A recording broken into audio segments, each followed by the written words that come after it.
Decode the world unfiltered.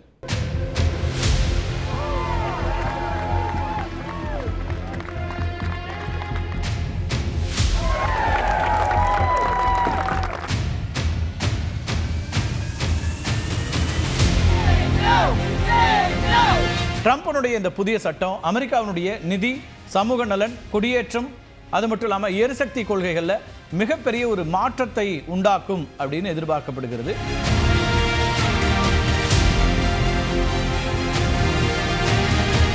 Big beautiful பில்லால மற்ற நாடுகளுக்கு என்ன இழப்பு ஏற்படும் அப்படிங்கிற ஒரு கேள்வி எழலாம். அமெரிக்காவினுடைய 250வது சுதந்திர தினத்தில் பிக் பியூட்டிஃபுல் பில், இந்த பில்லை கையெழுத்திட்டு அதனை சட்டமாக்கி இருக்கிறார் அமெரிக்க அதிபர் டொனால்ட் ட்ரம்ப். இந்த மசோதா செல்வந்தர்களுக்கு சலுகைகளை வழங்கும், ஏழை மக்களுடைய காப்பீட்டு திட்டத்தில் பாதிப்பை ஏற்படுத்தும், அமெரிக்காவினுடைய பற்றாக்குறையை அதிகரிக்கும் அப்படின்னு பல்வேறு விதமான விமர்சனங்கள் முன்வைக்கப்படுகின்றன, கவலைகள் வெளிப்படுகின்றன. தனது முதலாவது ஆட்சி காலத்தில் அதிபர் Trump tax cuts and jobs act of 2017 அப்படிங்கிற ஒரு சட்டத்தை அறிமுகப்படுத்தினார். அதனுடைய நீட்சியாக கொண்டு வரப்பட்டது தான் இப்போது வந்திருக்கக்கூடிய இந்த பிக் பியூட்டிஃபுல் பில் அப்படிங்கிறது. Tax cuts and jobs act of 2017 பொறுத்த வரைக்கும் அதை நிரந்தரமாக்குவது தான் இந்த பிக் பியூட்டிஃபுல் பில் அப்படின்னு அமெரிக்காவினுடைய அரசியல் நோக்கர்கள் பார்க்குறாங்க. ட்ரம்ப்னுடைய இந்த புதிய சட்டம் அமெரிக்காவினுடைய நிதி, சமூக நலன், குடியேற்றம், அது மட்டும் இல்லாமல் எரிசக்தி கொள்கைகளில் மிகப்பெரிய ஒரு மாற்றத்தை உண்டாக்கும் அப்படின்னு எதிர்பார்க்கப்படுகிறது. இது பெரும்பாலும் பெருநிறுவனங்களுக்கும் பணக்காரர்களுக்கும் பயனளிக்கக்கூடிய வகையில் தான் இந்த பில்லை கொண்டு வந்திருக்காரு அப்படின்னு விமர்சகர்கள்லாம் கருத்து சொல்கிறாங்க. குறைந்த வருமானம் கொண்ட அமெரிக்கர்களுக்கான சுகாதார திட்டமான மெடிக்கெய்டு, இது ரொம்ப முக்கியமான ஒரு திட்டம் அமெரிக்காவை பொறுத்த வரைக்கும். இந்த மெடிக்கெய்டில் அடுத்த 10 ஆண்டுகளில் குறைப்பை இந்த சட்டம் முன்மொழிகிறது. இது பெரிய சிக்கலை உண்டாக்கும். ஏன்னா அமெரிக்காவை பொறுத்த வரைக்கும் நீங்கள் இன்சூரன்ஸ் இல்லைன்னா ஒருத்தர் அங்கே போய் மருத்துவமனையில் அனுமதிக்கப்பட்டால் சொத்தை எழுதி கொடுத்துட்டு தான் வெளியில் வரணும் அப்படின்னு விளையாட்டாக சொல்லுவாங்க. அந்த அளவுக்கு மோஸ்ட் எக்ஸ்பென்சிவான ஒரு இடம் மருத்துவமனையை பொறுத்த வரைக்கும் அமெரிக்காவில். அப்போ இந்த இன்சூரன்ஸ் பில்லில் ஒரு பெரும் மாற்றத்தை கொண்டு வருகிறார் அமெரிக்க அதிபர் டொனால்ட் ட்ரம்ப். இந்த மாற்றத்தினால என்ன ஏற்படும்னா, சுமார் 1,02,00,000 பேர் தங்களுடைய மருத்துவ காப்பீட்டை இழக்க நேரிடும் அப்படின்னு அஞ்சப்படுகிறது. அமெரிக்காவில் மெடிக்கெய்ட் திட்டம் அப்படிங்கிறது அந்த நாட்டினுடைய சுகாதார திட்டத்தின் மிகப்பெரிய ஒரு தூணாக இருக்கக்கூடிய ஒன்று. ஏழை மக்களுக்கு அத்தியாவசிய சுகாதார பாதுகாப்பை வழங்குகிறது. இந்த திட்டத்தின் மூலமாக 7 கோடி மக்கள் பயன்பெற்று வருகிறார்கள். அதாவது 5 பேரில் ஒருத்தருக்கு இந்த திட்டம் அப்படிங்கிறது மிகப்பெரிய உதவியாக இருந்திருக்கிறது அமெரிக்காவில் வாழக்கூடிய 80% குழந்தைகள் மெடிக்கெய்ட் மூலமாக தான் பயன்பெறுகிறார்கள்.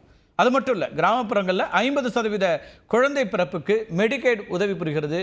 மகப்பேறுக்கு முற்பட்ட காலம், அதே போல் மகப்பேறுக்கு பிறகான பராமரிப்பு, இந்த 2 காலகட்டங்களையும் முக்கியமான ஒரு ஆதாரமாக ஒரு விளங்கக்கூடியது தான் இந்த மெடிக்கெய்டுங்கிற திட்டம். குறைந்த வருமானம் கொண்ட தனியார் காப்பீட்டு திட்டத்தில் இணைய முடியாதவர்களுக்கு முதன்மை சுகாதார காப்பீடு அப்படின்னு இந்த மெடிக்கெய்டை சொல்ல முடியும்.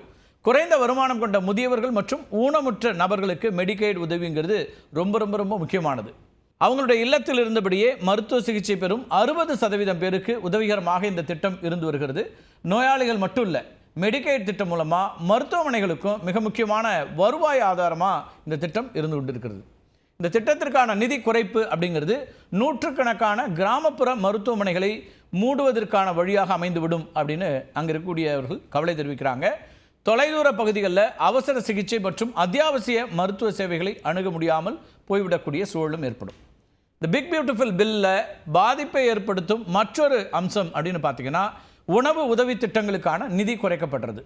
மெடிக்கெய்ட் திட்டம் எப்படி ஏழை மக்கள் சிகிச்சை பெறுவதற்கு உதவி செய்தோ, அதே போல் ஸ்னாப் அப்படின்னு சொல்லப்படக்கூடிய கூடுதல் ஊட்டச்சத்து உதவி திட்டம் ஏழை மக்கள் உணவுப் பொருட்கள் வாங்குவதற்கு உதவி செய்யக்கூடியதாக இருக்குது. என்னதான் அமெரிக்கா போன்ற மேலை நாடுகள், வளர்ச்சி பெற்ற நாடுகள் சொன்னாலும் அங்கேயும் இந்த சிக்கல்கள் இருக்கிறது. அங்கேயும் உணவு தட்டுப்பாட்டோடு இருக்கக்கூடிய மக்கள் இருக்கிறாங்க. இந்த ஸ்னாப் திட்டத்தின் மூலமாக 4 கோடி அமெரிக்கர்கள் தற்போது உதவி பெற்று வருகிறார்கள்.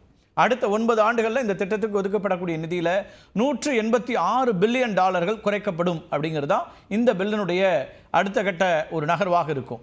அமெரிக்க வரலாற்றில் ஸ்னாப் திட்டத்திற்கு இவ்வளவு நிதி குறைப்பு அப்படிங்கிறது இதுதான் முதல் முறை. இதனால் ஏறக்குறைய 50 லட்சம் ஏழை மக்கள் பாதிக்கப்படுவார்கள் அப்படிங்கிறது வரக்கூடிய டேட்டாவாக இருக்குது. அது மட்டும் இல்லை, 2028ஆம் ஆண்டு முதல் மாகாணங்கள் இந்த ஸ்னாப் திட்டத்திற்கு நிதி பங்கை அளிக்க வேண்டும் அப்படிங்கிறதும் இந்த பில் சொல்லக்கூடிய ஒரு முக்கியமான அம்சம். இதனால் என்ன ஆகும்னா, ஏற்கனவே மாகாணங்களில் நிதிச்சுமை அதிகரிக்கிறது, இதோட இதுவும் இன்னும் கூடுதலாகும். இதுவும் வரலாற்றில் முதல் முறை. எப்படி இந்தியாவில் இப்போ பல மாநிலங்கள் இப்போ மத்திய அரசாங்கிட்ட சொல்கிறாங்க இல்லையா, எங்களுடைய வரி வருவாய் குறைகிறது, எங்களுக்கு நிதிச்சுமை இருக்கிறது அப்படின்னு. அமெரிக்காவிலும் இதே தான். ஃபெடரல் கவர்மெண்ட்டை அவர் ட்ரம்ப் ரன் பண்ணுறாரு. அந்த அரசாங்கத்தினுடைய நிதி மாகாணங்களுக்கு ரொம்ப முக்கியமானது.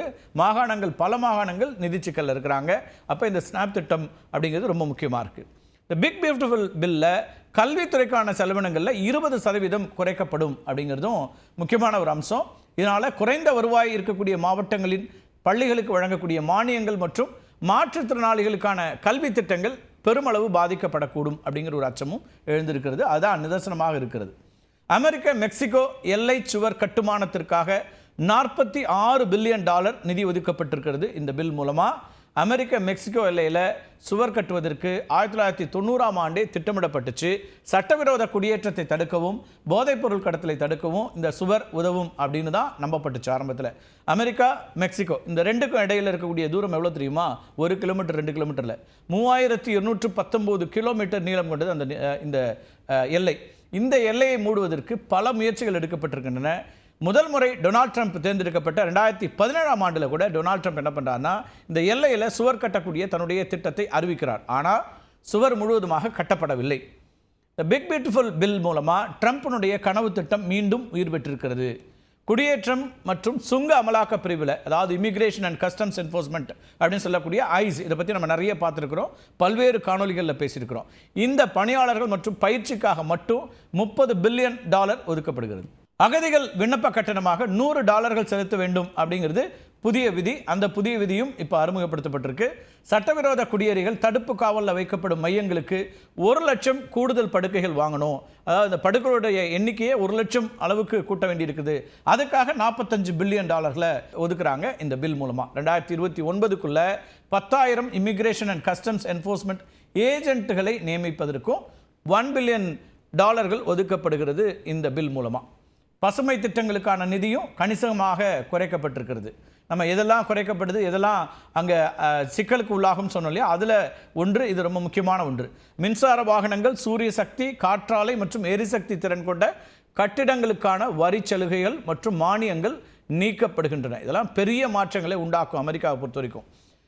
ஏன் அப்படின்னா, டொனால்ட் ட்ரம்ப் ஆட்சிக்கு வருவதற்கு மிகப்பெரிய அளவுக்கு சமூக வலைத்தளங்களில் அல்லது ஸ்ட்ராட்டஜியில் உதவி பண்ண ஒருத்தர் யாருன்னா எலான் மஸ்க். உங்கள் எல்லாருக்கும் தெரியும், டெஸ்லா நிறுவனத்தினுடைய எலான் மஸ்க்.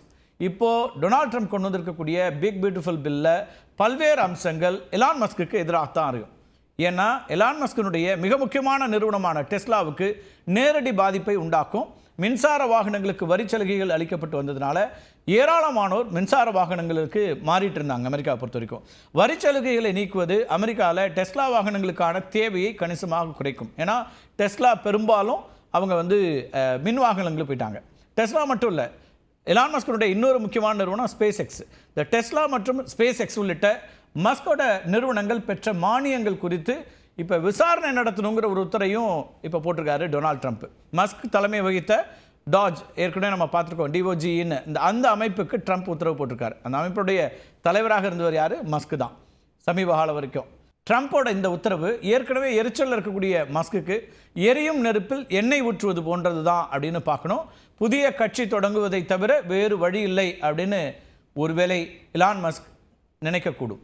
இது மட்டும் இல்லாமல் பைடன் நிர்வாகத்தினுடைய பணவீக்க குறைப்பு சட்டம், அவங்களுடைய இன்ஃப்ளேஷன் ரிடக்ஷன் ஆக்ட் இருக்கு இல்லையா, அது மூலமாக உருவாக்கப்பட்ட பல பசுமை எரிசக்தி திட்டங்கள் நிறுத்தப்படுகின்றன. நேஷனல் டெட் அண்ட் ஃபிஸ்கல் ஸ்டெபிலிட்டின்னு சொல்லப்படக்கூடிய தேசிய கடன் மற்றும் நிதி ஸ்திரத்தன்மை, இதுவும் இப்போ ஒரு சிக்கலுக்கு உள்ளாகுது. இந்த மசோதா தேசிய கடன் உச்சவரம்பில் மேலும் $5 ட்ரில்லியன் அதிகரிக்க வழிவகை செய்திருக்கிறது.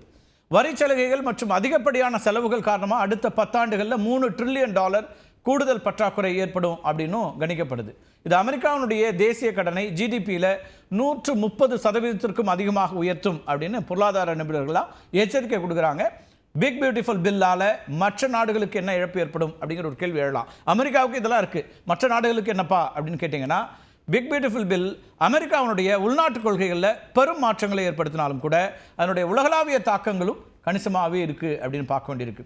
ரொம்ப குறிப்பாக பிக் பியூட்டிஃபுல் பில் சூரிய மற்றும் காற்றாலை மின்சார வாகனங்கள் அப்புறம் பிற தூய்மையான எரிசக்தி திட்டங்களுக்கான வரி சலுகைகளை நீக்குகிறது. இது அமெரிக்காவுடைய புதுப்பிக்கத்தக்க எரிசக்தி துறைக்கு ஒரு பெரிய பாதிப்பாக அமையும் அப்படின்னு எதிர்பார்க்கப்படுது. இதனுடைய விளைவாக என்ன நடக்கும் அப்படின்னு பார்த்தீங்கன்னா, உலகளாவிய அளவில் தூய்மையான எரிசக்தி தொழில்நுட்பங்களினுடைய வேகம் குறையலாம். அமெரிக்கா தூய்மையான எரிசக்தி துறையிலிருந்து பின்வாங்குவது அப்படிங்கிறது உலகளாவிய அளவில் இந்த துறையில் சீனாவுடைய ஆதிக்கத்தை மேலும் அதிகரிக்கக்கூடிய வாய்ப்பை ஏற்படுத்துகிறது. சவுதி அரேபியா போன்ற எண்ணெய் உற்பத்தி செய்யக்கூடிய நாடுகள் கூட செயற்கை நுண்ணறிவு தரவு மையங்களுக்கு மின்சாரம் வழங்க சூரிய பண்ணைகளை உருவாக்கும் போது அமெரிக்காவுடைய எந்த கொள்கை உலக அளவில் இருக்கக்கூடிய போக்குகளுக்கு முரணாக இருப்பதாக நிபுணர்கள் பார்க்குறாங்க. சவுதி அரேபியா வகுத்திருக்கக்கூடிய தொலைநோக்கு திட்டம் 2030 அடுத்த 5 ஆண்டுகளில் 50% மின் உற்பத்தியை சூரிய சக்தி மூலமாக பெறணுங்கிறது தான் அந்த திட்டம். அமெரிக்கா உலகின் மிகப்பெரிய பொருளாதாரங்கள் ஒன்றாக இருக்கக்கூடிய நிலையில் சுத்தமான எரிசக்தி முதலீடுகளை அந்த நாடு குறைப்பது அப்படிங்கிறது பாரிஸ் ஒப்பந்தம் போன்ற உலகளாவிய காலநிலை மாற்ற இலக்குகளை அடைவதற்கான கூட்டு முயற்சிகளை கூட பலவீனப்படுத்தினோம் அப்படிங்கிற கவலையும் இருக்குது. அமெரிக்கா ஃபர்ஸ்ட் அப்படிங்கிற கொள்கையின் அடிப்படையில் தான் டொனால்ட் ட்ரம்ப் செயல்பட்டு வராரு. அதை தான் தேர்தல் பரப்புரையில் முன் வச்சார்.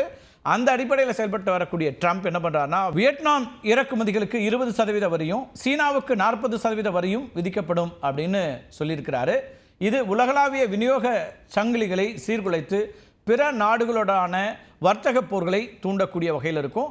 இந்த மசோதா அமெரிக்காவுடைய தேசிய கடனை கணிசமாக அதிகரிக்கும் அப்படின்னும் கணிக்கப்படுது. இது உலகளாவிய கடன் சந்தைகளில் பாதிப்பை ஏற்படுத்தி உலக பொருளாதார ஸ்திரத்தன்மைக்கும் கூட அச்சுறுத்தலாக அமையும் அப்படின்னு பொருளாதார வல்லுநர்கள்லாம் எச்சரிக்கக்கூடியதையும் பார்க்குறோம். வெளிநாடுகளுக்கு அனுப்பப்படக்கூடிய பணத்தின் மீதான 1% ரெமிட்டன்ஸ் வரி இந்தியாவிற்கு வரிச்சுமையை அதிகரிக்கக்கூடியதாக மாறும்.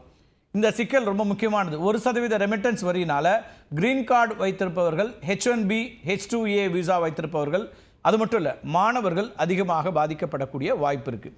இந்த வரி விதிப்பு அடுத்த ஆண்டு ஜனவரி 1ஆம் தேதி அமலுக்கு வருது.